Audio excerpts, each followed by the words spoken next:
نام سر شاہد ہے اور میں ایک اسٹوڈنٹ ہوں، کمپیوٹر کا بھی اور اکاؤنٹس کا بھی۔ میں حال ہی میں یوں سمجھیے کہ قرآن پاک کی طرف رجوع کیا میں نے اور اس کو سمجھنے کی کوشش کر رہا ہوں، لیکن ایک عجیب سی بات یہ آ رہی ہے کہ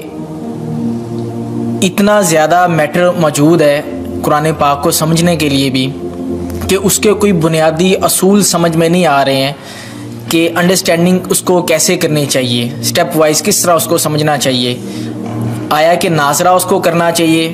احادیث سے اس کو سمجھنا چاہیے یا کیسے؟ کیونکہ اگر ہم احادیث کو بھی اٹھا لیتے ہیں پڑھتے ہیں تو کچھ علماء کہتے ہیں جی کہ احادیث کے بارے میں بھی یہ ہے کہ کچھ ضعیف ہیں یا حسن ہیں یا اس کا مطلب کسی خاص وقت کے لیے تھا۔ تو ایک عجیب سا مطلب کہ ذہن کے اندر ایک وہ تلاطم ہو جاتا ہے کہ آدمی کرے کیا کرے، کس طریقے سے اس کو مطلب کہ انڈرسٹینڈ کرنے کی کوشش کرے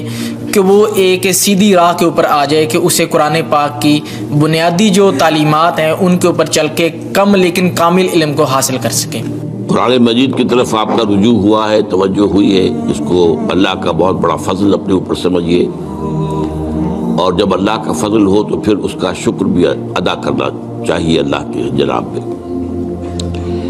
میں آپ سے ایک عجیب بات کہہ رہا ہوں، شاید آپ کو بہت وہ نئی سی لگے گی۔ قرآن کو ایسے پڑھیے جیسے بدو پڑھتے تھے۔ بدو نہ فلسفی تھے، نہ منطقی تھے، نہ سائنسدان تھے، نہ ابھی حدیثیں ان کے پاس تھی، نہ ابھی فقہ مرتب ہوئی تھی۔ وہ کیا تھا؟ عربی زبان یہ ان کی اپنی تھی۔ تو شرط اول جو ہے قرآن مجید کو سمجھنے کے لیے وہ عربی زبان کا صرف و نحو صحیح جاننا یہ لازم ہے۔ پھر قرآن کے متن ہی کو اصل سمجھیے۔ البتہ یہ ہے کہ اس کو آپ سمجھیں کہ یہ پہلا مرحلہ ہے قرآن پر غور کا، قرآن پر فکر کا، قرآن پر سوچ کا۔ اس کے بعد اگلے مراحل بھی آئیں گے۔ اسی قرآن سے پھر قوانین جو ہے واقف ہونے ہیں۔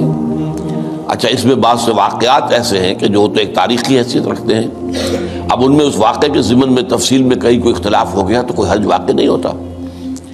ابھی میں مثال دیا کرتا ہوں کہ میں چند جملے ابھی آپ کے سامنے یہاں ادا کروں اور پھر 10 منٹ کے بعد پوچھا جائے آپ سے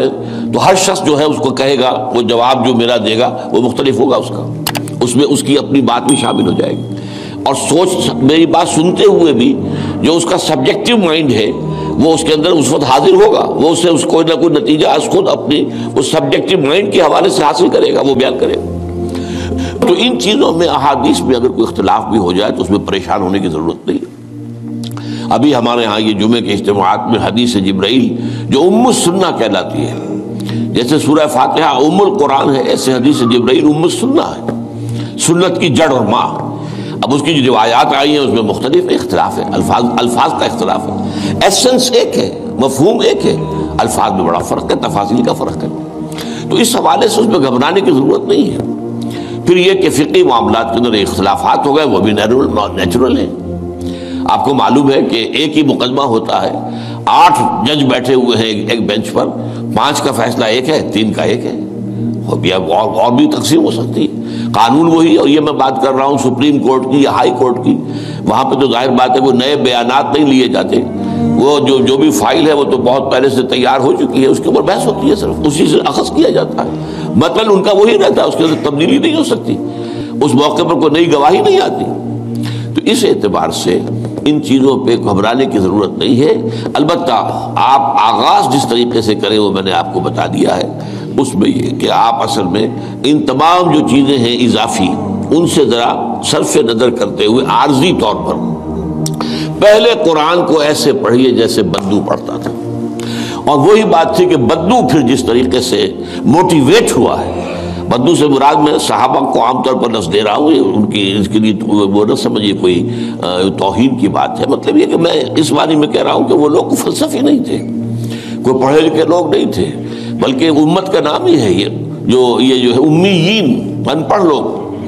ان پڑھ، ان لیٹرڈ ون، حضور کی شان بھی یہی ہے، امی ہے۔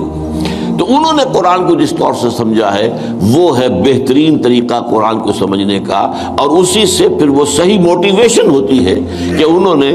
تن من دھن سب لگا دیا اللہ کے دین کے لیے اور اللہ کے دین کو غالب کر دیا۔ بحثوں میں پڑھ کر اور وہ جو باریکیوں میں پڑھ کر اور بال کی کھال اتار کر اور منطقی طور پر تجزیہ کر کے اور احادیث کے تقابل کے اس میں پڑھ کر علم کا تو اضافہ ہوگا، لیکن وہ انسپریشن اور موٹیویشن جو ہے وہ اس کے اندر نہیں رہے گی۔